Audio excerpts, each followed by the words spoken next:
রাজনৈতিক দল ভিন্ন ভিন্ন হতে পারে, আমাদের দেশ স্লোগান ভিন্ন ভিন্ন হতে পারে, সামনে নির্বাচন আসবে, আমার মার্কা একরকম হবে, আরেকজনের মার্কা আরেক রকম হবে, মার্কা ভিন্ন ভিন্ন হতে পারে, কিন্তু শেখ হাসিনার বেশিরভাগের বিরুদ্ধে আমরা সবাই এক, আমরা সবাই এক, আমরা সবাই এক।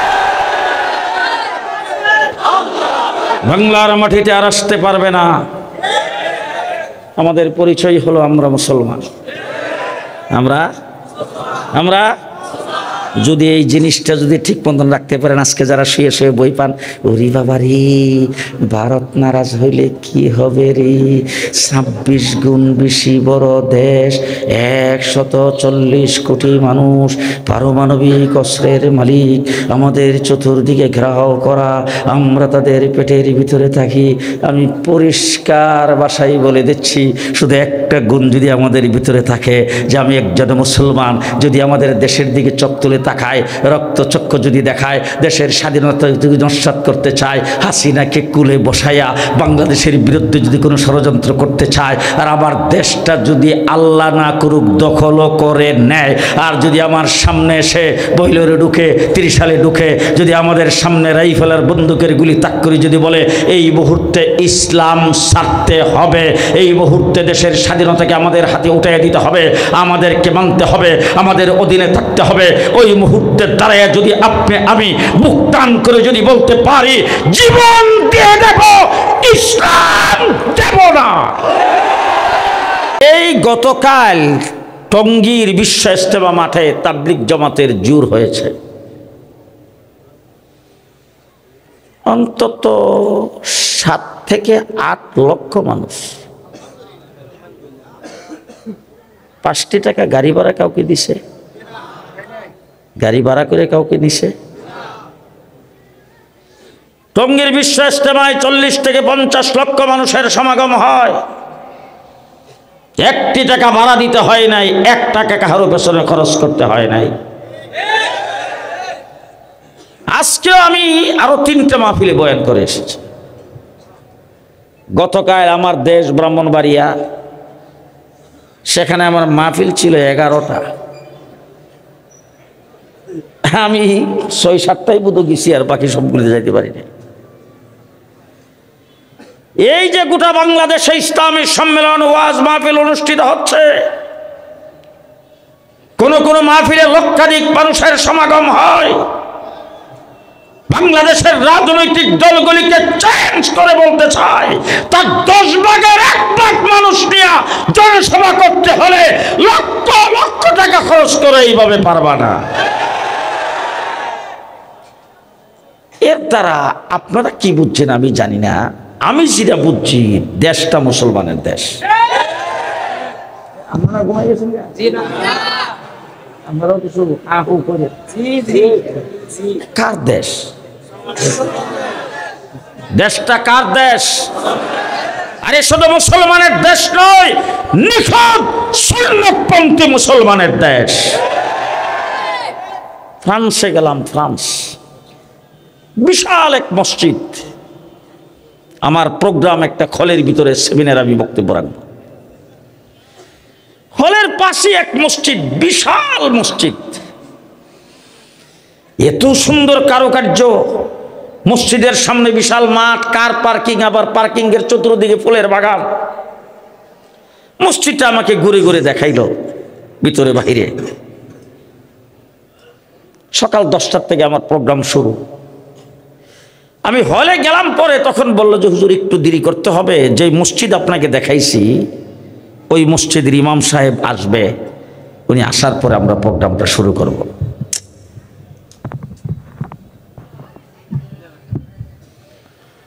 উনি আসার পরে প্রোগ্রাম শুরু করব।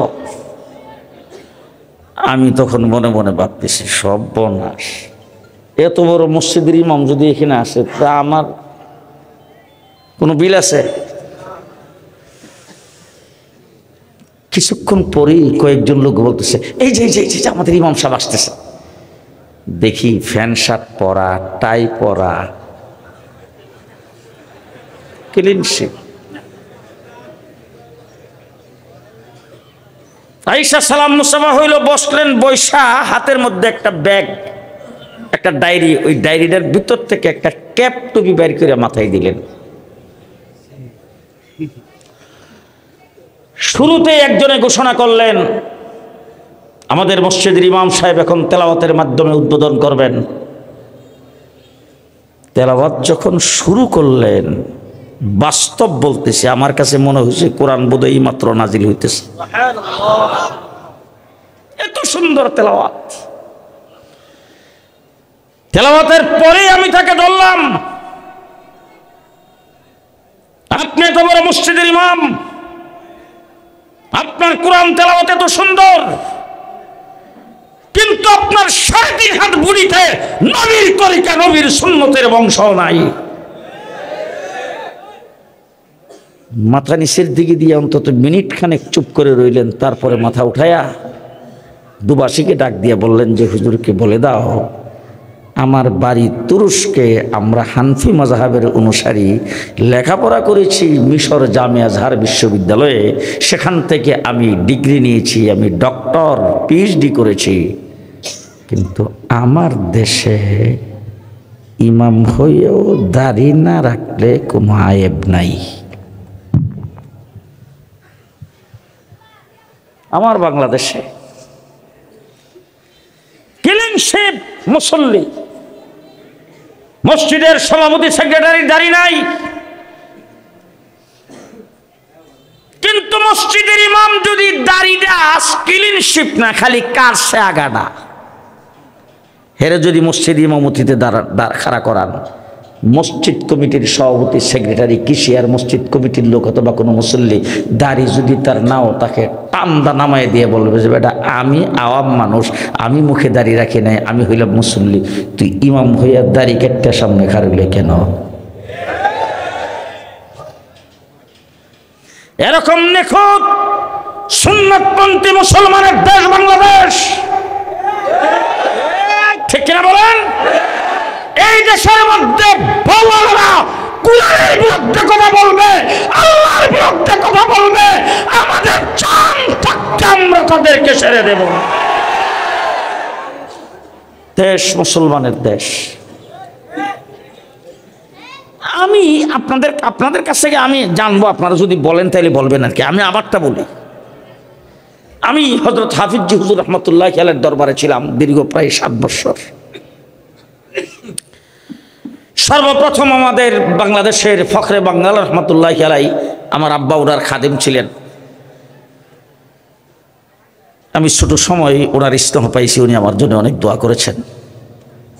ওই সময় থেকে এই দেশের আকাবের উলামায়ে কেরাম মুরব্বীদের সাথে ছিলাম, তাদের জুতা সোজা করেছি, তাদের পেছনে পেছনে ঘোরাফেরা করেছি। আমি আমার একটা সিদ্ধান্ত আপনাদেরকে শুনে, আপনারা যদি আমারটা যদি মনে করেন আমারটা ভালো, আপনারা সমর্থন করতে পারেন, নাও করতে পারেন।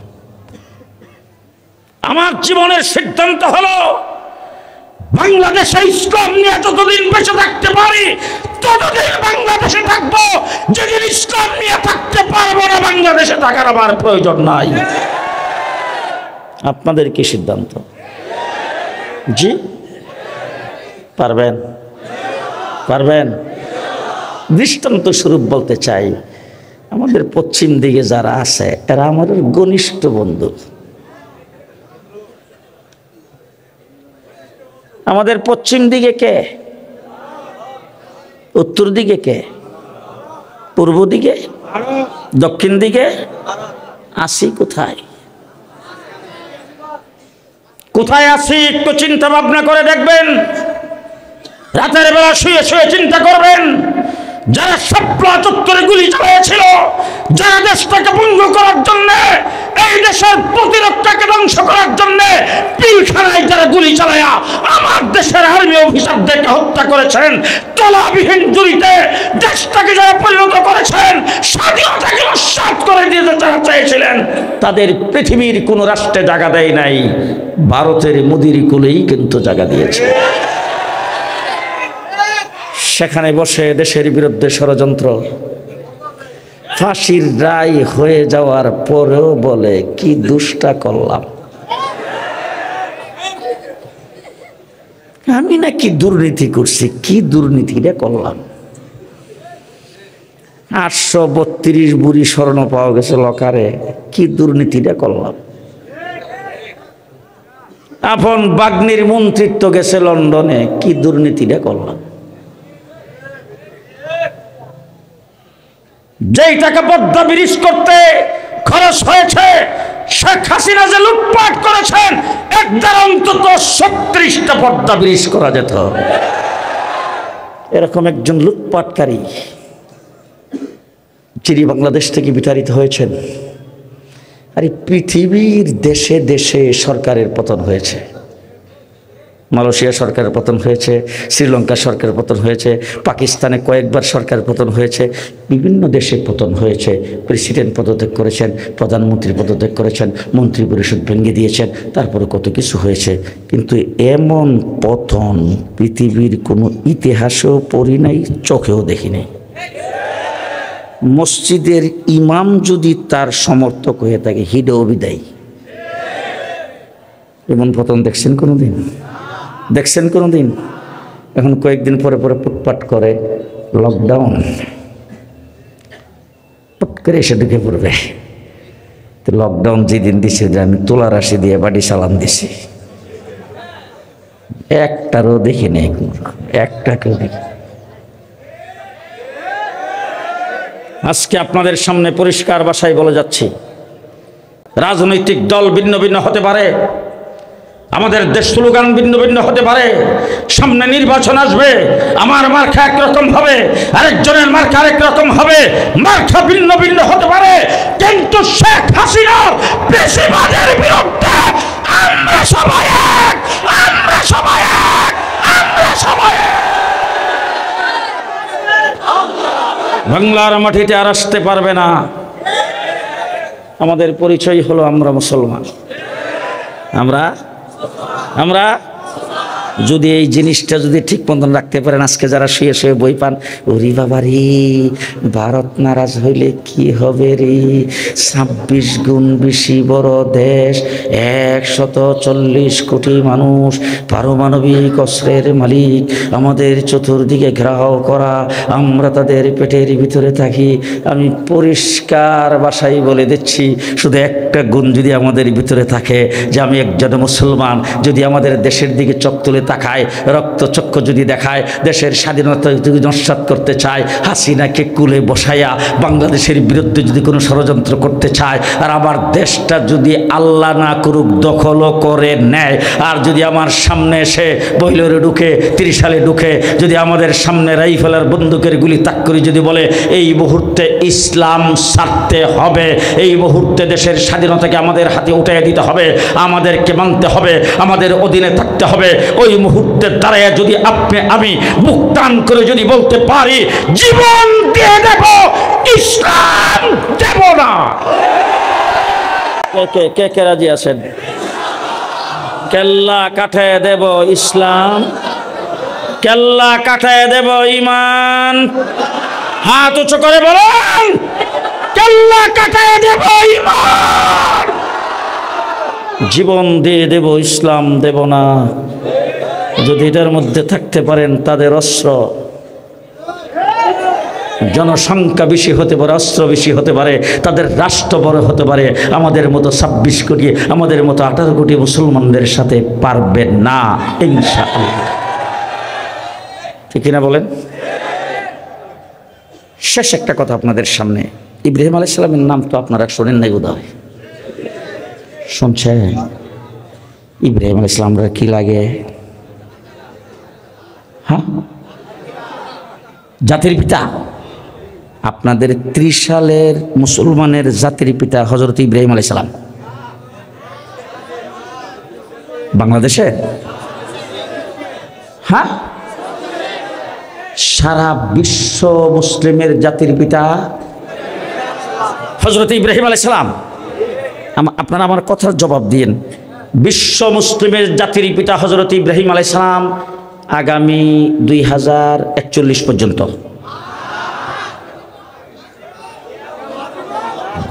50, জি, কিয়ামত পর্যন্ত।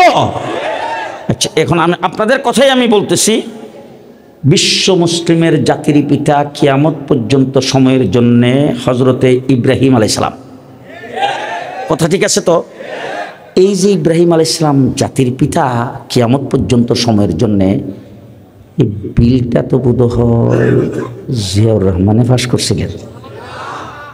এরশাদ চাচা, শেখ হাসিনা, খালেদা জিয়া, কেডা?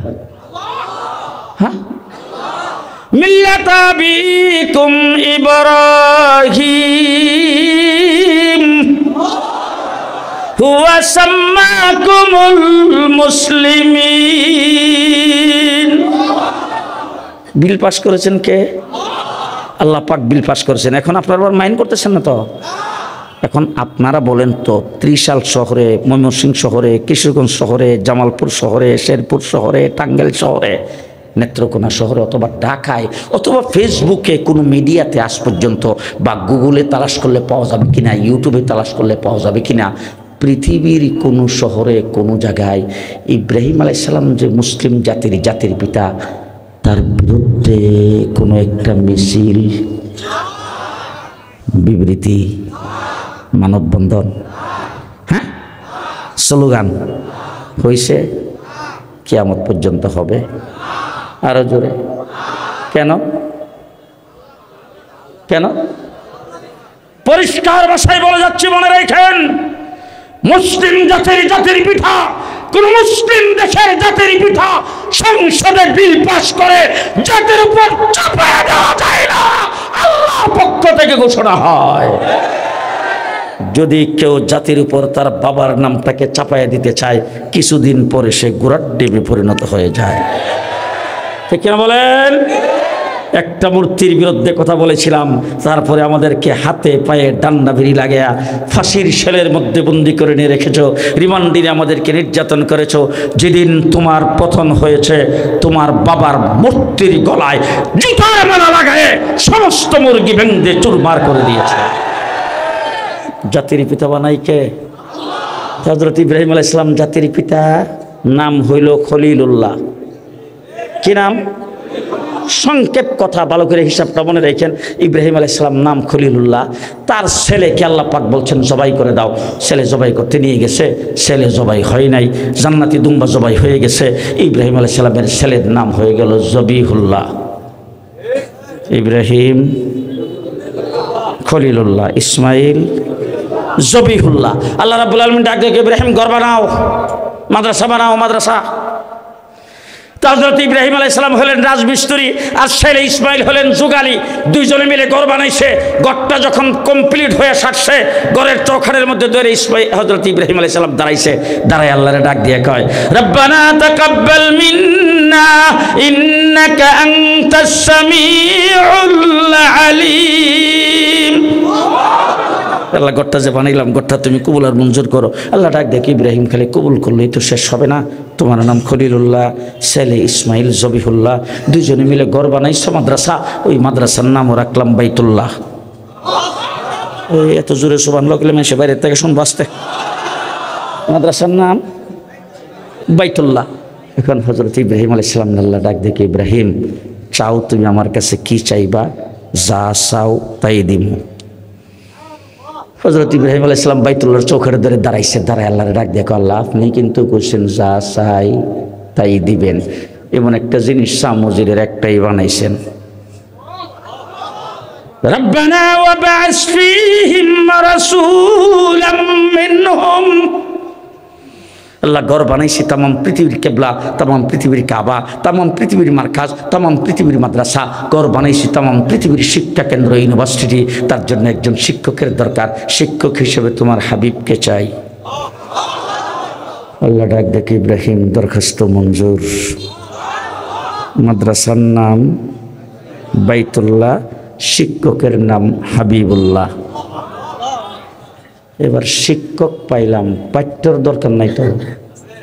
হযরত ইব্রাহিম আলাইহিস সালাম আল্লাহর ডাক দেখায়, ইয়াতলু আলাইহিম আয়াতিক ওয়া ইউআল্লিমুহুমুল কিতাব ওয়াল হিকমাহ ওয়া ইউযাক্কিহিম এই 4টা সিলেবাসের প্রস্তাব হযরত ইব্রাহিম আলাইহিস সালাম করছেন। আল্লাহ ডাক দেখে, ইব্রাহিম 4টা সাইরোডেই মঞ্জুর, তবে তোমার নাম খলিলুল্লাহ, ইসমাইল জবিহুল্লাহ, গড় বানাইছো মাদ্রাসা বাইতুল্লাহ, গড়ের শিক্ষক হলেন হাবিবুল্লাহ, সর্বপ্রথম পাঠ্য হলো কালামুল্লাহ। পাঠ্যর কি নাম? সিলেবাস কি? সিলেবাস কালামুল্লাহ, শিক্ষক হাবিবুল্লাহ, মাদ্রাসা বাইতুল্লাহ। ছাত্রর দরকার নাই, আছে? আল্লাহ রাব্বুল আলামিন বলেন, ছাত্র আমি ভর্তি করবো দুনিয়াবাসী, কিয়ামত পর্যন্ত আগত সকল দুনিয়াবাসী ভালো করে শুনে রাখো, আমি আল্লাহ পাক ছাত্র হিসাবে নিয়োগ দিলাম। উলাইকা হিজবুল্লাহ।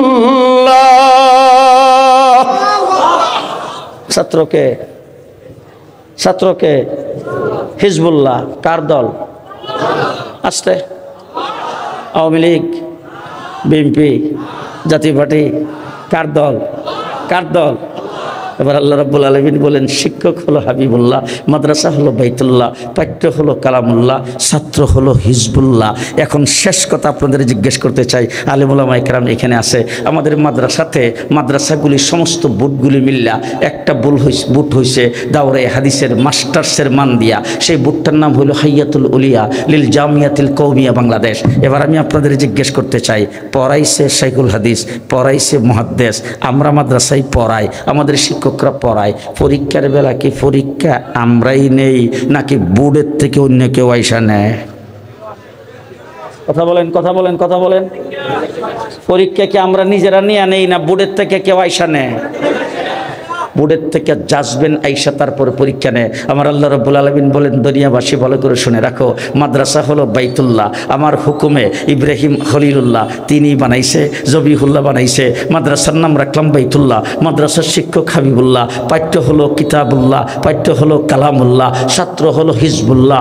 আমি আল্লাহ রাব্বুল আলামিন তাদের ব্যাপারে তোমাদের সামনে ঘোষণা করছি, উলাইকাল্লাযীনা ইমতাহানাল্লাহ, আমি আল্লাহ পাক তাদের পরীক্ষা নিয়েছি। ছাত্রর নাম, ছাত্রর নাম, পরীক্ষা নিয়েছেন আর জোরে আল্লাহ। এবার পরীক্ষার পরে পরীক্ষার রেজাল্ট দেয় কিনা? রেজাল্ট দেয় কিনা? আমার আল্লাহ রাব্বুল আলামিন বলেন, আমি আল্লাহ পাক তাদের পরীক্ষা নিয়া, এবার তারা পরীক্ষা নেওয়ার পরে আমি তাদেরকে পরীক্ষা নিয়া যাচাই বাছাই কইরা যা পাইছি সকলের সামনে কিয়ামত পর্যন্ত আগত মানুষের সামনে আমি আমার পক্ষ থেকে তাদের সার্টিফিকেট ঘোষণা করলাম। রাদিয়াল্লাহ। সার্টিফিকেট কি? সার্টিফিকেট কি? কতদিন চলবে? আল্লাহ তাদের উপর রাজি। কতদিন চলবে? এবার আমার সাথে যদি আপনারা যদি বুঝে থাকেন তাইলে বলেন তো, আবু বকর সিদ্দিক, আসতে, হযরতে উমর, হযরতে উসমান, হযরতে আলী, হযরতে হাসান, হযরতে হুসাইন, হযরতে আবু হুরাইরা, হযরতে তালহা, হযরতে জুবাইর, হযরতে আমির মুআবিয়া, হযরতে আব্দুল্লাহ ইবনে উমর, হযরতে আব্দুল্লাহ ইবনে উমর, হযরতে আব্দুর রহমান ইবনে আউফ, হযরতে বেলাল, হযরতে আবু হুরাইরা। কতদিন চলবে? কতদিন চলবে? সার্টিফিকেট কে দিয়েছেন? সার্টিফিকেট কে দিয়েছেন? এবার আল্লাহ রাব্বুল আলামিন বলেন, দুনিয়াবাসী ভালো করে শোনো, তোমাদের জন্য মেসেজ। মাদ্রাসা বানাইছে খলিলুল্লাহ, জবিহুল্লাহ, নাম রাখছি বাইতুল্লাহ, শিক্ষক হাবিবুল্লাহ, পাঠ্য হলো কালামুল্লাহ, ছাত্র হলো হিজবুল্লাহ, পরীক্ষা নিয়েছি উলাইকাল্লাযীনা ইমতাহানাল্লাহ, আমি আল্লাহ তাদের সার্টিফিকেট দিয়েছি রাদিয়াল্লাহ। এবার দুনিয়াবাসী ভালো করে শুনে রাখো, ফাইন আমানু বিমিসলি মা আমানতুম বিহি ফাকাদ ইহতাদা। প্রত্যেক নামাজের প্রত্যেক রাকাতে ইহদিনাস সিরাতাল মুস্তাকিম বলে আমার কাছে তোমরা সাহায্য চাও, হেদায়েতের রাস্তা চাও, হেদায়েত চাও। আমি আল্লাহ পাক তোমাদেরকে পরিষ্কার জানাই দিলাম, যেই হেদায়েত প্রত্যেক রাকাতে নামাজের মধ্যে দাঁড়ায়া আমার কাছে চাও, সেই হেদায়েত যদি পাইতে চাও তাইলে ভালো করে জেনে রাখো, ফাইন আমানু বিমিসলি মা আমানতুম বিহি ফাকাদ ইহতাদা। সাহাবায়ে কেরাম যেইভাবে ঈমান আনছে তাদের মতো ঈমান আনলে তোমরা হেদায়েত পাইবা। সাহাবায়ে কেরামের মতো ঈমান আনলে তোমরা হেদায়েত পাইবা। এখন আপনারা যদি অনুমতি দেন, শেষ আর একটা কথা, আপনারা অনুমতি দিলে কইতাম, বলবো বলবো বলবো। খুব ভালো করে বুঝেন, খুব ভালো করে বুঝেন। মাদ্রাসা বানাইছে হজরত খলিলুল্লাহ সবিহুল্লাহ, নাম হলো বাইতুল্লাহ, মাদ্রাসার পাঠ্য হলো কালামুল্লাহ, তারপরে মাদ্রাসার ছাত্র হিজবুল্লাহ, তাদের পরীক্ষা নিয়েছেন আল্লাহ, সার্টিফিকেট দিয়েছেন রাদিয়াল্লাহ। তাদেরকে যারা মিয়ারে হক সত্যের মাপকাঠি হিসাবে মানবে, তাদের অনুসরণ, তাদের অনুকরণ যারা করবে, তাদের সম্পর্কে উলামায়ে কেরামের পক্ষ থেকে বলে যাচ্ছি, তারা হবে রহমতুল্লাহ, যারা না মানবে তারা লানতুল্লাহ। মানলে মানলে মানলে মানলে রহমতুল্লাহ। এবার আপনাদেরকে জিজ্ঞেস করতে চাই, মৌলানা আত্হার আলী রহমতুল্লাহ, আনোয়ার শাহ রহমতুল্লাহ, ফৈজুর রহমান রহমতুল্লাহ, মঞ্জুর আহমদ রহমতুল্লাহ, হাফিজ জি হুজুর রহমতুল্লাহ, পীর জি হুজুর রহমতুল্লাহ, মৌলানা আত্হার আলী রহমতুল্লাহ, মৌলানা শামসুল হক ফরিদপুরি রহমতুল্লাহ, মুফতি আমিনী রহমতুল্লাহ, শাইখুল হাদিস রহমতুল্লাহ, নূর হোসেন কাসিমি রহমতুল্লাহ, আহমদ শফি রহমতুল্লাহ, জুনায়েদ বাবনগরী রহমতুল্লাহ। কতদিন চলবে? কতদিন চলবে? যারা না মানবে তারা লানতুল্লাহ। পূজা মণ্ডপে যায় কইবে পূজার রোজা, লানতুল্লাহ। যায় বলবে কৃষ্ণ আর বিষ্ণু, মুহাম্মদ ঈসা মুসা একই শান্তির দূত, লানতুল্লাহ। কথা কয় না? লানতুল্লাহ। যাই হাত জুরাত করে নমস্কার করবে, যাই তারপরে বক্তি দিবে, সেখানে যে গীতা পাঠ করবে, সেখানে যে আল্লাহর শুকরিয়া আদায় করবে, সেই জায়গার মধ্যে যাইয়া হিন্দুদেরকে তাদের দলে নেওয়ার জন্যে এরপরে মডার্ন ইসলাম, বিলাতি ইসলামের স্লোগান দেবে। দাড়ি সুন্নতি না, মাথার চুল সুন্নতি না, পোশাক সুন্নতি না, চলাফেরা সুন্নতি না, তক্তার নিচে জামা পরবে, দাড়ি কাটবে, 3.5 হাত বুড়িতে রবের সুন্নত পাওয়া যাবে না, মডার্ন ইসলামের স্লোগান দেবে। পরিষ্কার ভাষায় বলতে চাই, বাংলাদেশে মদিনার ইসলাম নিয়ে বেঁচে থাকতে চায়, মদিনার ইসলাম নিয়ে বেঁচে থাকতে চায়। একে একে একে রাজি আছেন? আল্লাহ কবুল মঞ্জুর করুক। আখিরু দাওয়ানা আলহামদুলিল্লাহি রাব্বিল আলামিন। আল্লাহ তাবারক ওয়া তাআলা মাহফিলকে কবুল করুক, আমাদের সকলের জন্য নাজাতের জরিয়া বানিয়ে দাও। যে যেখান থেকে আসছেন সহি সালামতে আল্লাহ পাক সকলকে যার